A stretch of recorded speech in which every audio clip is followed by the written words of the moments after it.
Hi guys, to get started with SQL, you need to make sure you have SQL Server Studio installed. You can see I already have mine here, and we need a database to use for testing. So we are going to search for AdventureWorks database.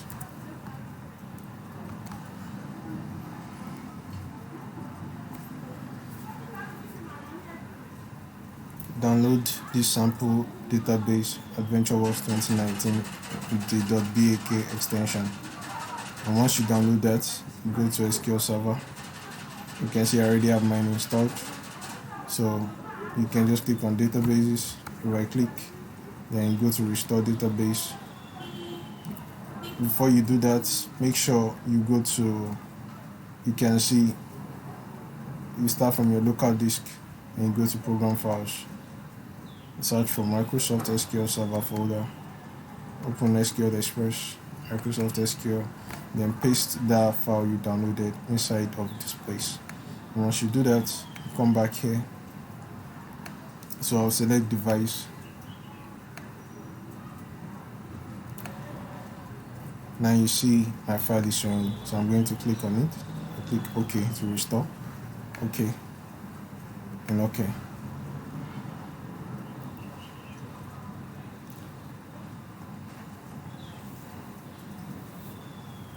Now you see my database is getting restored.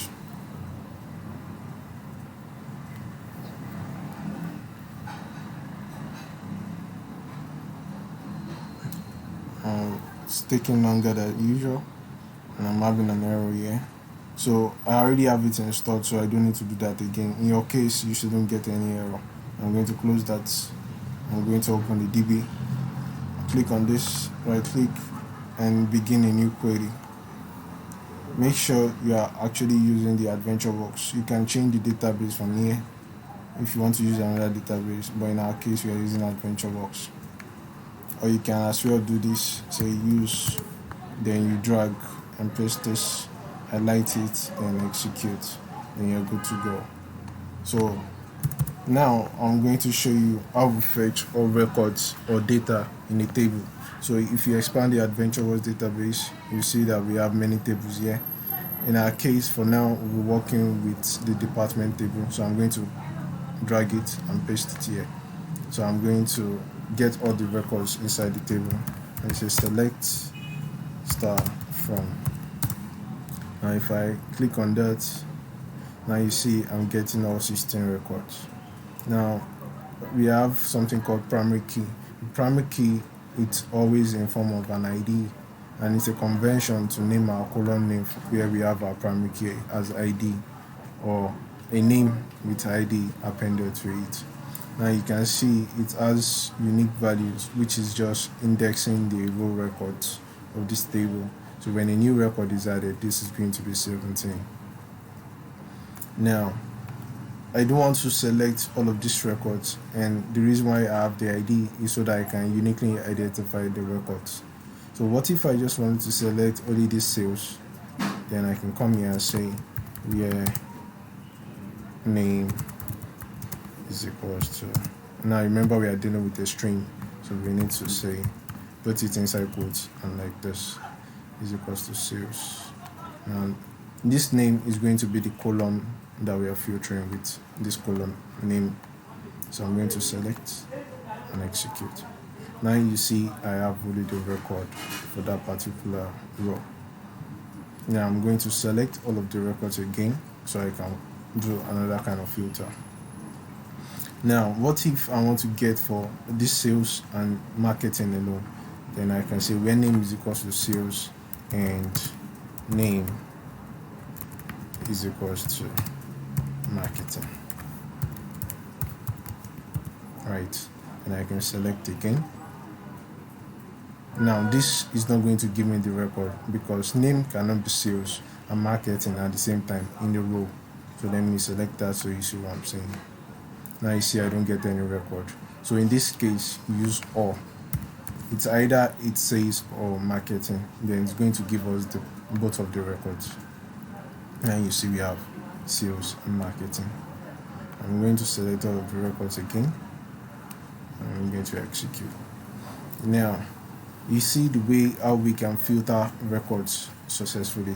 And I could, instead of specifying this name twice, I could just say something like this. I could say where name in where name in. So I'm going to remove this equals to in sales. Then I'm going to use a comma to separate them. So marketing. Then I'm going to select. Now you see it works the same, right? So let's do another kind of query. Now I'll have all of this record, which is about 16, right? So what if I wanted to select records from 5 to 10? And I could say something like select star from, so I'm still going to use the same table. I'm going to copy and I'll say where department ID between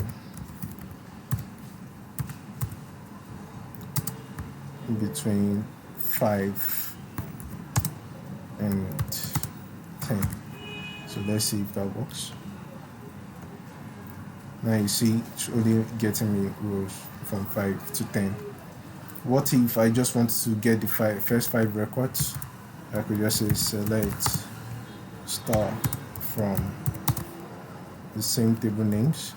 Then I'm going to say, instead of saying select star, I could just say select top 1, top 5, right? Star. And let's select that. And you see we have the first 5 records, right? Or what if I just wanted to, let me select this. What if I just want to get all the records where we have sales in the group name, right? Or let me find something else. So if you look at here, we have administration, executive general administration. Okay. So let's say you want to query where these sales just exist, right? Instead of selecting the whole thing, I could just say select. So I'm going to use the same table. Select star from where. Then this is what we want to use, group name. We want to select where the group name, which is sales, exists. Where group name, like, now since it's a string, and also to select this we can just say like sales, right? I'm going to select that. Now you see I don't have any record returned. The reason is because this is not a full actual record, because we have something like sales, and so to successfully do this we need to end it with a percentage character. If I do that again and select, now you see I'm getting the record. What this means is that just get me all the record which have sales, and I don't care what the record or value ends with, as far as it begins with sales, right? But what if I now said marketing?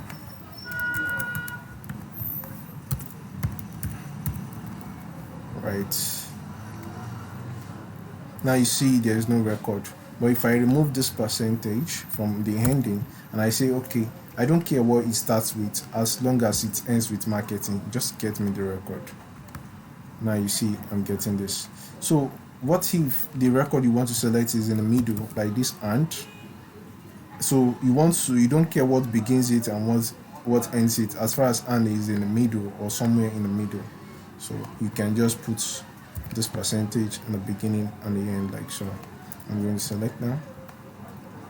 And now you see we have and here, we have and here, we have and the rest of them. So that's how you do your basic filtering in SQL.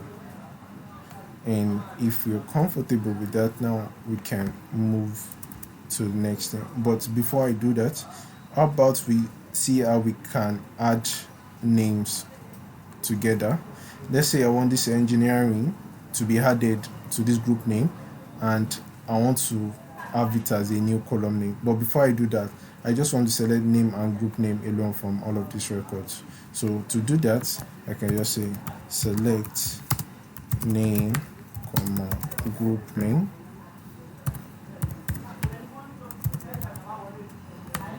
from as the same table name.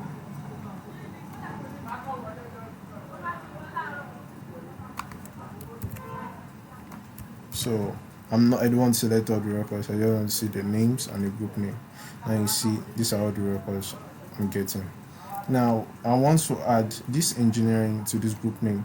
So I can say something like I can say select name, right? Plus group name. Now I'm going to say this. Right, this is not spelled correctly, and then we run that. You can see it has been concatenated together, right? But I want to add some space to it, so I could just say plus empty string plus, and this is too wide. Well, let's run that again and see if that makes sense. Okay, we need to add an empty space here. So I'm going to run it again. And now you see we have space in it. But you see currently it's showing no column name because we didn't specify a name for this particular kind of record. Then we could say select name plus group name. Then we could give it an alias as added name. So this added name is going to be an alias, which is going to remove this no column name and give us this added name. So let's run that. Now you see we have added name. That is how we do our basic query. So let's see how we can do, and we can also do it this way. We can use a function called concat. Then we could say name, comma, could add the space just like we did. Then we could say group name as added name from, and we select the table name again. So you see it works the same way, like so. So I'm just going to wrap this.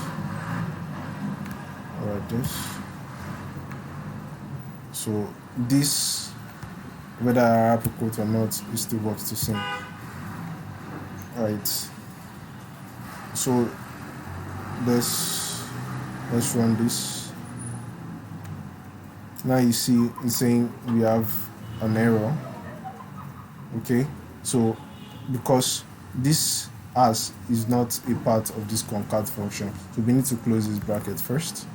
Then we need to remove this. Then let's run it again. Then you see we still get the same record. Now, what if we want to delete a record from all of this? Let's say 16. We can just say delete from table name. So we need to select the table so we can see the ID, where department ID is equals to 16, right? So let's delete that. Okay, so you see we're having a kind of error. It says it belongs as a primary key in the database or foreign key. It's referencing another table, right? That is why we can't delete it. Okay, so that is being blocked. But in a case where you don't have this blocked, then you have a problem. So I'm just going to walk us through how to create a simple table. Then we insert our own record and we delete from it instead of trying to modify what is in this AdventureWorks for now. So this is how we create a table. I'm going to start a new query. So I'm going to say create, but before I do that, I just want to be extremely sure that I'm using the right database. I can say use AdventureWorks. Then I can come down here, I can say create table. I can call it my table.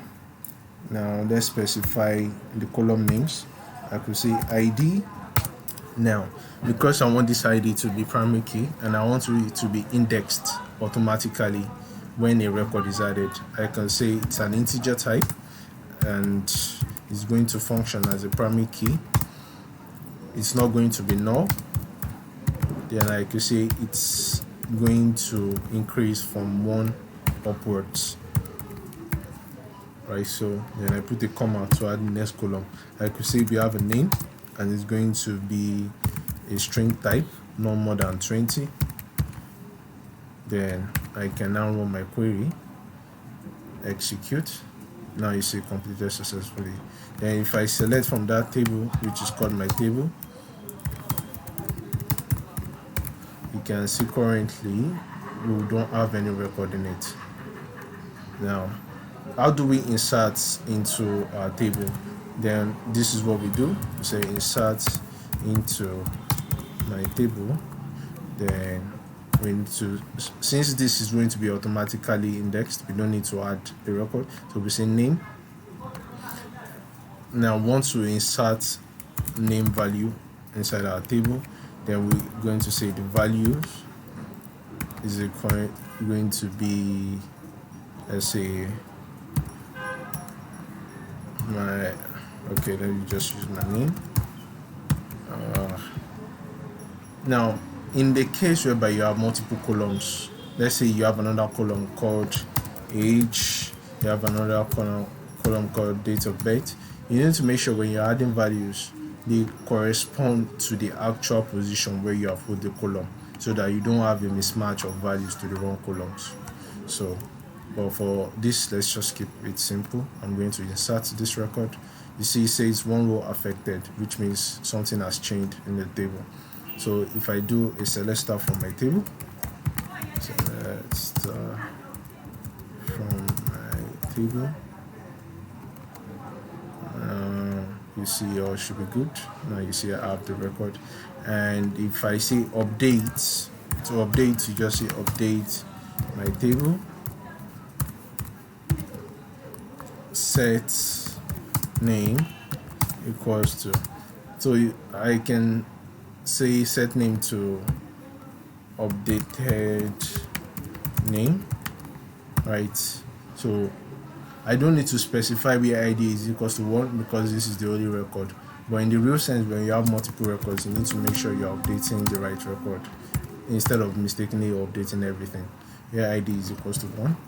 So I'm going to update my table. Now let's select star. Now you see the name has been updated. Then I can also delete the record. Because say delete from my table. Yeah, ID is equals to 1. Right. So I've deleted it. So if I select star from it, now you see the record is gone. However, if I do a new insert, you see the index record is going to start from 2. That is how it works. You can see I've inserted again. Let me select. Now you see this is 2. So thank you guys. That will be all for now, and we are going to have a new tutorial coming up soon. So I hope this is useful. Thank you.